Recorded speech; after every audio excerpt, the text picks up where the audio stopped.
Halo teman-teman, jumpa lagi di channel Belajar Hukum Official. Nah, di video kali ini kita akan membahas tentang pengangkatan perangkat desa yang dilakukan tidak melalui proses penjaringan dan penyaringan yang diangkat oleh kepala desa yang lama. Apakah kemudian dapat diberhentikan kembali oleh kepala desa yang baru?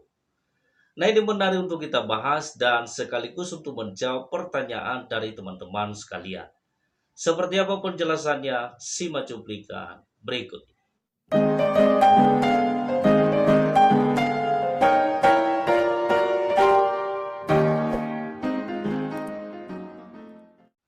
Nah, Bapak Ibu dan Sobat sekalian, perlu diketahui bahwa pemberhentian terhadap perangkat desa hanya boleh dilakukan dengan 5 hal.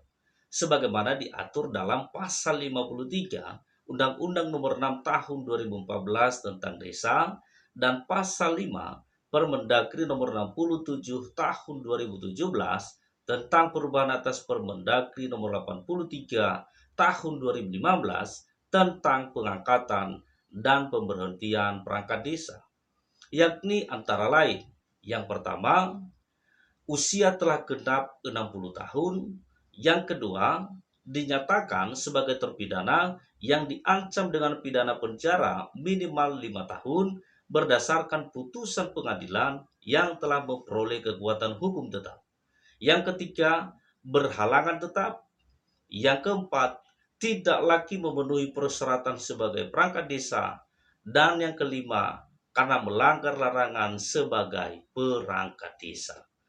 Jadi kelima ketentuan inilah yang menjadi dasar untuk melakukan pemberhentian terhadap perangkat desa. Di luar daripada itu tidak dapat dibenarkan secara hukum. Nah, lalu kemudian, jika misalnya ada perangkat desa yang diangkat tidak melalui proses penjaringan dan penyaringan, maka mekanisme yang harus dilakukan oleh teman-teman adalah bukan memberhentikan, tapi membatalkan kembali SK pengangkatannya karena proses pengangkatannya cacat secara prosedural.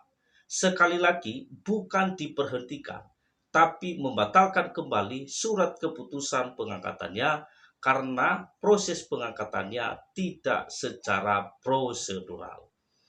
Jadi teman-teman, Anda harus bisa membedakan ya, mana memberhentikan dan mana membatalkan. Karena memberhentikan dengan membatalkan adalah dua hal yang berbeda. Nah, kemudian yang berwenang untuk membatalkan surat keputusan yang diterbitkan oleh badan atau pejabat pemerintahan, yang dalam hal ini adalah keputusan kepala desa sebagaimana diatur dalam Undang-Undang Nomor 30 Tahun 2014 tentang administrasi pemerintahan, adalah yaitu yang pertama, kepala desa yang menerbitkan keputusan itu sendiri; yang kedua, atasan pejabat atau atasan kepala desa yang menerbitkan keputusan; dan yang ketiga, atas perintah Pengadilan Tata Usaha Negara. Tapi diingat, untuk mengajukan gugatan ke Pengadilan Tata Usaha Negara ada tenggang waktunya, paling lama 90 hari setelah upaya administrasi dilakukan.